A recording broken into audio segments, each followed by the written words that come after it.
Sir sir please please আজকে যাবেন না প্লিজ স্যার। স্যার স্যার আজকে গাড়িতে গেলে অনেক বড় বিপদ হয়ে যাবে স্যার, আমার দিক দিক স্যার, প্লিজ আজকে গাড়িতে আন না স্যার, আমি আপনাকে হারাতে চাই না। কিরে কি ড্রামা করছিস? আর আমার জীবনে কি বিপদ আছে?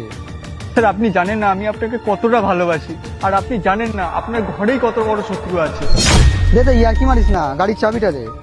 না স্যার, আপনি আগে প্রতিজ্ঞা করুন যে আপনি ওই গাড়ি করে অফিসে যাবেন না। আরে দাঁড়িয়ে তো পুরো কথাটা বল, আমার জীবনে কি বিপদ আছে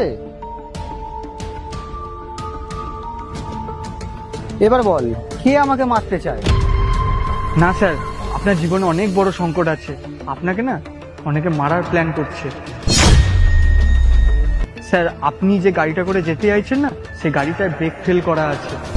গাড়ির ব্রেক ফেল? গাড়ির ব্রেক ফেল কে করবে?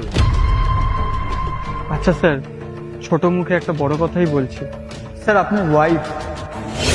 স্যার আমি একদম সত্যি কথা বলছি, আমি নিজের চোখে দেখেছি, নিজের কানে শুনেছি। আরে তাড়াতাড়ি কর, আমার স্বামী চলে আসবে তো।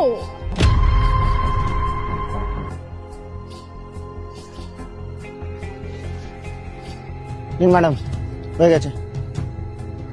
ঠিক আছে, ভালো করে ব্রেক ফেল করে দিয়েছিস তো? এমন ব্রেক ফেল করে দিয়েছি না, এই গাড়ি আর থামবে না। এই নে টাকাটা ধর। Thank you ma'am.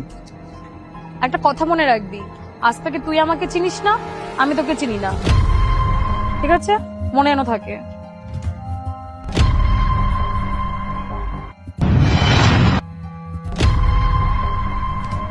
আমার বউ আমাকে কেন মারতে চায়? আরে আকাশ, তুমি এখন এখানে দাঁড়িয়ে আছো কেন? আমাদের তো লেট হয়ে যাবে, চলো। হ্যাঁ তুমি চলো, আমি আসছি। আচ্ছা ভাই, তুই ওই ছেলেটাকে খোঁজার ব্যবস্থা কর। এই নিন আপনার গাড়ির চাবিটা।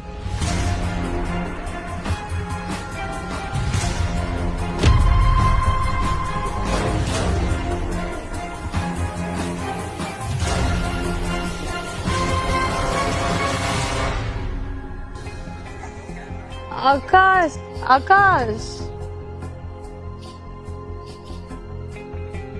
কি হলো মাধবী, তুমি যাচ্ছ না কেন? আর আমাদের লেট হয়ে যাচ্ছে তো। আকাশ আমার না খুব গা গোলাচ্ছে, বমি বমি পাচ্ছে, একদম শরীরটা ভালো লাগছে না। তুমি চলে যাও, আমি একটু রেস্ট করে পরে চলে আসবো। কি হলো তোমার হঠাৎ করে? আর আমার থেকে বেশি এক্সাইটেড তো তুমি ছিলে।